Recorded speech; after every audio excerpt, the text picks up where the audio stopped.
Okay, so I had the question from a friend of mine, John, who keeps asking me the same thing. Let me see if I can get this to focus. So I gotta go to work and do stuff. He says, Gare, if you had to pick a Gibson Acoustic, for what model would you go for? And my recommendation, just for my personal choice, is just to get something that sounds decent, that you can write songs with. And I was talking about the Martin D18 is like my #1 choice, because it's got a full body range, it's got some punchy mid-range, and enough low end that if you're hitting some of the high notes, that you can get some of that clarity through. And the other thing he says, what do you think of the Gibson J45? Have been talking to some cats that I absolutely swear this is the best Gibson acoustic. And my response is it's more twangy than low mid-range punchy power like the classic pre-65 Martin 000-18, which is the D18. And the D18 is the classic. It's like the best range, you know, that sacrifice when you build the top and you have the bracing inside.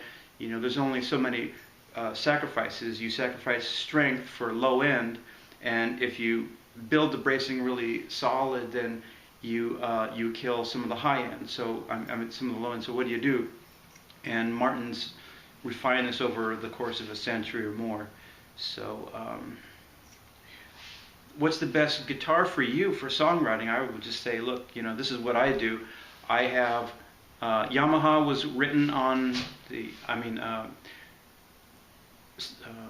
Jimmy Page uses Yamaha, so I'm going to pull out my Yamaha. I picked it up for 40 bucks at a yard sale, and for me that's the perfect guitar. So let me just whip this out for you here. Just do a quick unboxing kind of thing. Let me show you, John. Here's my thing. It's just it's an FG. See if I can get the light in there. Mine is an FG 300A. So nothing special about it. Let me get you in the shot here. I think it's made in Korea or Japan. I don't know the year. Maybe it's made in China or Indonesia. Doesn't matter. It's still Yamaha. And just put a nice set of strings on there. I use I think I used D'Addario's. I think I got very low gauge on there. I think this is a 10 down to a 46. So it's a 46-10 set, and it's just very doesn't sound bad. I haven't pulled this out of the case. You see my case, right? I don't keep that in anything special, just to keep the moisture off of the strings, keep them from ratting out, and still in tune, still works really good. Let that sustain.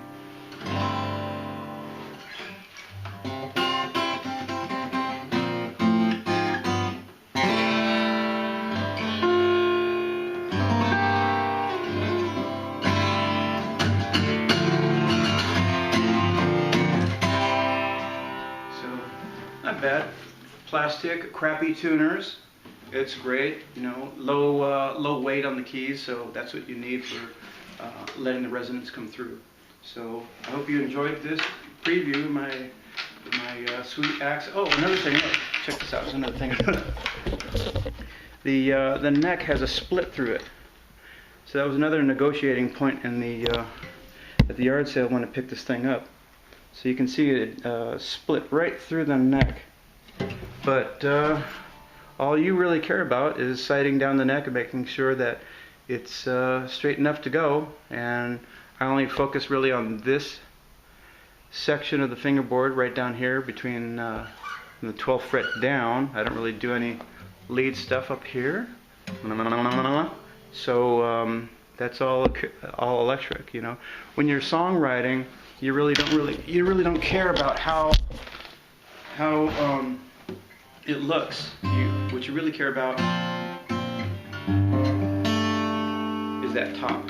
And I believe even though this is a laminated top, it still rings pretty good. And I think the second consideration is the value. Like, you're not worried about dropping the son of a bitch and making it crack up or damage or lose value, things like that. So these are considerations to just have a great couch guitar. So I gotta rush off. I see you later.